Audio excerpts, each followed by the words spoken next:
US officials say they've transferred 15 Guantanamo Bay inmates to the United Arab Emirates. It's the largest transfer since Barack Obama took office. The move brings the total number of detainees still at the naval base in Cuba down to 61. Most have been held without charge or trial for more than a decade. Around 800 detainees have been imprisoned at Guantanamo since 9/11.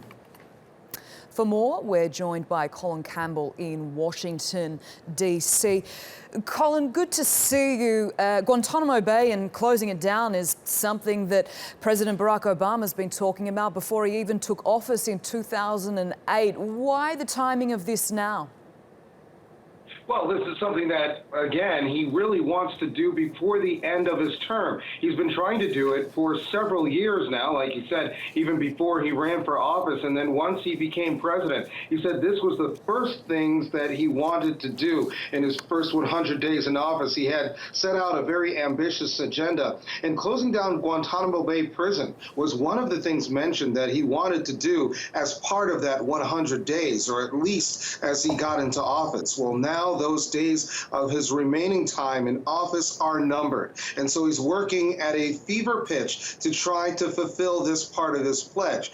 As we know, 15 detainees are being transferred. This is the largest transfer during his term. This leaves the number of detainees at just under 80, I believe, as I spoke to the Pentagon earlier on Monday. And they talked about how these parole review boards, where these detainees are evaluated, are happening every couple days now instead of once every couple weeks. They're really trying to speed this process up as they know time is running out, and to evaluate these detainees actually is a lengthy process. It's about at least a month long between the parole review board and then the fact that they're processed and then sent away from the prison. So this takes a long time. Again, there's still dozens of detainees who are still at Guantanamo Bay, so the administration wants to move on this very quickly. So, Colin, talk us through the actual process. I imagine it's not a simple one.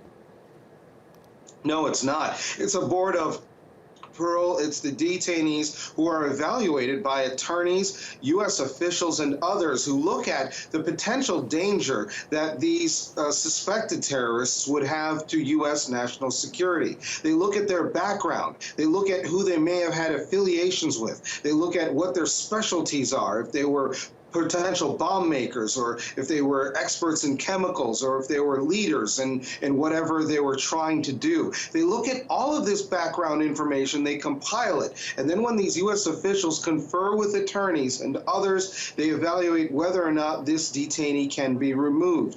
And so what this process does is, what according to U.S. officials is, put each detainee through their due diligence so that they can have a record of that transfer process. So the U.S. officials can say that they took every step possible to make sure that these detainees would not pose a threat to U.S. national security once they are outside of this Guantanamo Bay prison wall. So therefore, it takes a while. Again, it's a month-long process at least, and that's why we're seeing this review board process happen more and more frequently than it has in prior years. Colin Campbell in Washington, D.C. Thank you.